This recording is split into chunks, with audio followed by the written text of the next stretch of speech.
उम्मीद है कि आप सब दोस्त खैरियत से होंगे। आज की जो वीडियो है वो फर्स्ट ईयर की जो इंग्लिश है, 11वीं क्लास की जो इंग्लिश है उसकी जो बुक 3 है और उसका सेकंड प्ले जो है, सेकंड ड्रामा जो है a visit to a small planet, इस पर मैं वीडियो बनाने जा रहा हूँ। A visit to a small planet, एक छोटे से सियारे की सैर।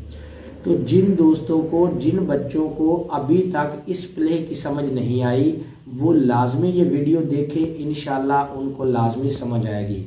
तो सबसे पहले इस प्ले की बात करते हैं। इसके आपको मैं सबसे पहले करैक्टर्स बता देता हूँ, किरदार बता देता हूँ कि इस प्ले के अंदर कितने किरदार हैं और कौन कौन से हैं। उसके बाद आपको मैं इस प्ले की स्टोरी सुनाता हूँ और बहुत ही आसान तरीके से आपको मैं बताऊँगा। तो ये जो ड्रामा है, ये जो प्ले है a visit to a small planet, इसके अंदर टोटल 6 करैक्टर हैं, यानी इस प्ले के अंदर 6 करैक्टर हैं। जिसमें नंबर 1 पर है मिस्टर स्पेल्डिंग है, जिसके घर के अंदर ये सारा ड्रामा जो है होता है।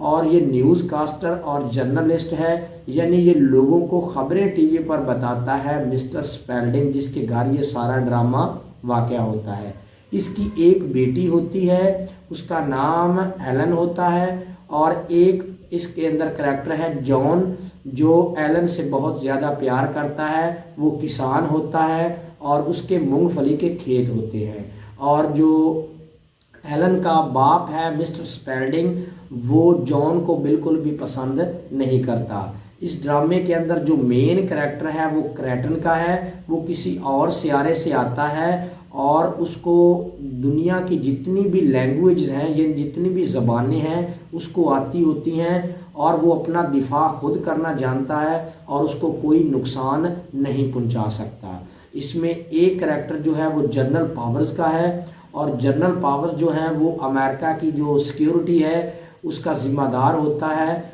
और बहुत ही एक्टिव होता है, होशियार होता है। और वो ड्रामे के अंदर, प्ले के अंदर क्रैटन को थ्रेट भी करता है और धमकियां भी देता है। तो ये टोटल करैक्टर्स हैं, 6 करैक्टर हैं। और अब इस प्ले की मैं आप दोस्तों को स्टोरी सुनाता हूँ। A visit to a small planet, एक छोटे सियारे की सैर।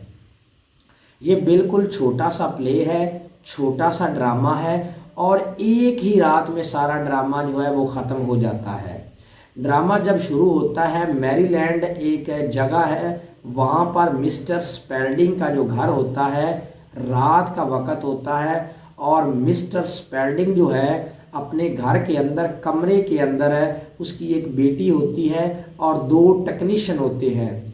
मिस्टर स्पेल्डिंग जो होता है वो लोगों को खबरें बता रहा होता है। आपको पहले भी मैंने बताया है कि मिस्टर स्पेल्डिंग जो है वो न्यूज़ कास्टर है, जर्नलिस्ट है, लोगों को खबरें बताता है। तो जब ड्रामा शुरू होता है तो मिस्टर स्पेल्डिंग जो है वो अपने घर के कमरे के अंदर लोगों को जो है वो खबरें बता रहा होता है टीवी पर।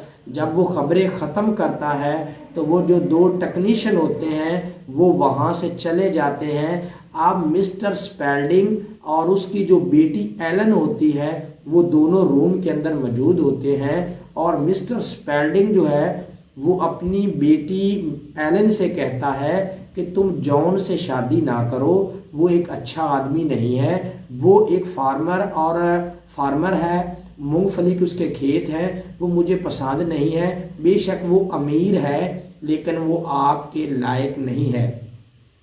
अभी वो आपस में एलन और मिस्टर स्पेल्डिंग आपस में बातें कर रहे होते हैं और ऊपर से जॉन भी आ जाता है जो एलन को बहुत पसंद करता है। तो वो मिस्टर स्पेल्डिंग से कहता है कि आपके घर के बगीचे में एक जहाज़ उतर रहा है। तो वो जहाज़ की तरफ जाते हैं। मिस्टर स्पेल्डिंग के घर के पीछे जो उसका बाग होता है उसमें एक जहाज़ उतरता है। तो जो जॉन होता है वो उसकी तरफ दौड़ कर जाता है। जहाज़ से एक आदमी बाहर निकलता है और उसकी जो एज होती है, उम्र होती है, वो तकरीबन 40 साल होती है। और उसने 1860 का लिबास पहना होता है, यानी बहुत पुराने किस्म का लिबास पहना होता है। तो जॉन उससे हाथ मिलाता है मिस्टर स्पेल्डिंग जो है वो उसे अपने घर में लेकर आता है।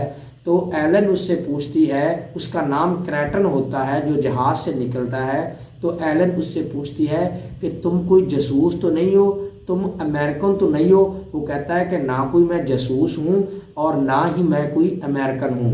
तो क्रैटन उससे कहता है कि मैं तुम्हारा इंटरव्यू करना चाहता हूँ। आपको मैंने बताया है कि मिस्टर स्पेल्डिंग क्रैटन से कहता है कि मैं आपका इंटरव्यू करना चाहता हूँ। आपको मैंने बताया है कि जो मिस्टर स्पेल्डिंग है वो न्यूज़ कास्टर है, वो लोगों को खबरें बताता है। वो उससे कहता है कि मैं आपका इंटरव्यू लेना चाहता हूँ, क्रैटन से कहता है। तो क्रैटन उससे कहता है कि तुम मेरा इंटरव्यू ना लो, ये तुम्हारे लिए नुकसानदेह होगा। अभी थोड़ी ही देर में आपके घर जो है वो आर्मी आ जाएगी, फौज आ जाएगी और वो आपको घेर लेगी। तो इतने में जो फौज होती है वो वाकई ही मिस्टर स्पेल्डिंग के घर को घेर लेती है और उसके घर के अंदर जनरल पावर्स आ जाता है और वो क्रैटन से कहता है कि तुम एक जासूस हो और मैं तुम्हें पकड़ने आया हूँ। वो उससे बातें करने लगता है और अपने जो उसके साथ है फौजी होते हैं, उसकी जो मदद करने वाले होते हैं, वो उनसे कहते हैं कि आप लोग ये क्रैटन का जो जहाज़ है इसकी तलाशी लें, इसके अंदर कोई खुफिया हथियार ना हो। तो वो जो उसके साथ मावन होते हैं, जो हेल्पर होते हैं, जो उसके साथ फौज फॉर एग्जांपल होती है, वो क्रैटन के जहाज़ को चेक करने के लिए चली जाती है। तो वो क्रैटन से पूछता है कि तुम कौन हो और कहाँ से आए हो। तो क्रैटन जनरल पावर्स को कहता है कि मैं इस सियारे का नहीं हूँ और ना ही मैं कोई जासूस हूँ और ना ही मैं जहाँ कोई जासूसी करने के लिए आया हूँ। तो जो जनरल पावर्स होता है वो उसकी बात का यकीन नहीं करता है। अब जो क्रैटन होता है वो जनरल पावर से कहता है कि मैं आप लोगों के जो ज़हन है इनको पढ़ सकता हूँ कि आप लोग क्या सोच रहे हो। तो जनरल पावर कहता है कि बताओ मैं क्या सोच रहा हूँ। वो कहता है, क्रैटन कहता है कि तुम सोच रहे हो कि मैं एक फ़ौज में इससे बड़ा भी अफसर बन जाऊँ, तुम इस बारे में सोच रहे हो, तुम लालची हो। तो वो हैरान रह जाता है कि किस तरह इसने मेरा जो ज़हन है वो पढ़ लिया है। इतने में जो फौजी हैं वो जनरल पावर्स के पास आते हैं और उनसे कहते हैं कि जहाज़ लॉक हो गया है और उसके इर्द गिर्द ऐसी एक दीवार बन गई है जो हमें नज़र नहीं आती और हम जहाज़ के पास नहीं पहुंच सकते।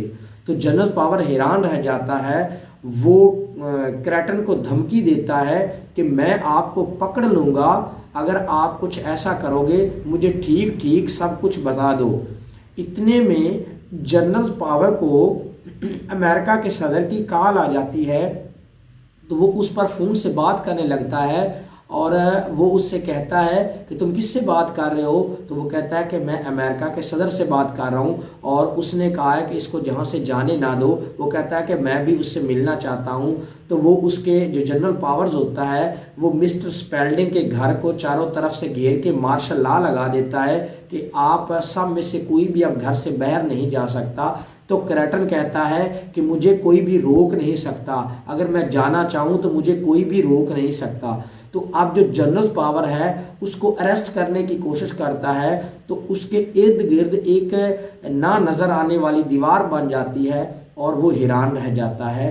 तो क्रैटन जनरल पावर को कहता है कि मुझे आप में से कोई भी छू नहीं सकता, ना ही मुझे कोई गिरफ्तार कर सकता है और ना ही मुझे कोई मौत आती है, यानी भी मैं मर भी नहीं सकता।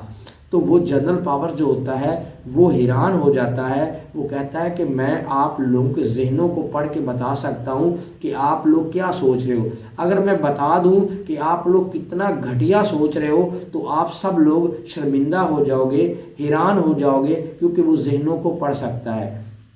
तो जनरल पावर कहता है कि क्या तुम इस सियारे पर कब्जा करने के लिए आए हो, तुम क्या करने आए हो। वो कहता है कि मैं तो जहाँ सैर करने के लिए आया हूँ, मैं काफ़ी दिनों से मुताला कर रहा था, इसीलिए मैं आया हूँ। मेरा कोई इस पर कब्ज़ा करने का प्रोग्राम नहीं है, ना ही जहाँ मैं कोई कब्ज़ा करने के लिए आया हूँ। लेकिन अब मेरा दिल है कि मैं यहाँ पर रहूँ और इस दुनिया का, इस जगह का मैं कंट्रोल हासिल करूँ और लोगों के लिए सहूलतें क्रिएट कर दूँ। तो जो जनरल पावर होता है उनकी आपस में ये गुफ्तगू चल रही होती है।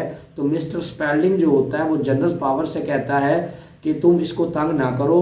वो कहता है कि नहीं, क्योंकि वो जो अमेरिका की सिक्योरिटी होती है, जनरल पावर उसका जिम्मेदार होता है। तो जो मिस्टर स्पेल्डिंग होता है वो क्रैटन से कहता है कि आओ तुम अपने कमरे की तरफ आ जाओ, थोड़ी देर आराम कर लो। वो कहता है कि मुझे अपने कमरे का पता है, मुझे रास्ता बताने की कोई ज़रूरत नहीं, मुझे इन सब चीज़ों का पता है। तो ड्रामा ख़त्म हो जाता है। इस ड्रामे के अंदर जो 2-3 मेन चीज़ें बताई गई हैं, एक तो ये ड्रामा एक ही रात में होता है, मिस्टर स्पेल्डिंग के घर पर होता है और रात में ड्रामा ख़त्म हो जाता है। इसमें जो मेन करैक्टर होता है वो क्रैटन का होता है, जो दूसरे सियारे से आया होता है और उसके पास इतनी ताकत होती है कि उसको कोई हाथ भी नहीं लगा सकता, ना कोई उसको गिरफ्तार कर सकता है। जैसे ही उसके कोई करीब आता है, उसको पकड़ने लगता है, तो उसके इर्द गिर्द एक इनविजिबल दीवार बन जाती है जो दूसरों को नज़र नहीं आती। और क्रैटन कहता है कि हमें मौत नहीं आती। वो कहता है कि अगर मैं आप लोगों को सारी चीज़ें बताने लगूं तो आपको मेरी ज़बान की समझ नहीं आएगी, इतना आपको वक्त लगेगा कि आप लोग फौत हो जाओगे, तो हम नहीं मरते। और मैं जहाँ पर अब कंट्रोल करने के लिए आया हूँ, अब मैं जहाँ पर रहने के लिए आया हूँ। तो ये एक छोटा सा ड्रामा है और ये फर्स्ट ईयर की इंग्लिश बुक 3 का सेकंड प्ले है, visit to a small planet. उम्मीद है कि आप दोस्तों को इसकी अब समझ आ गई होगी।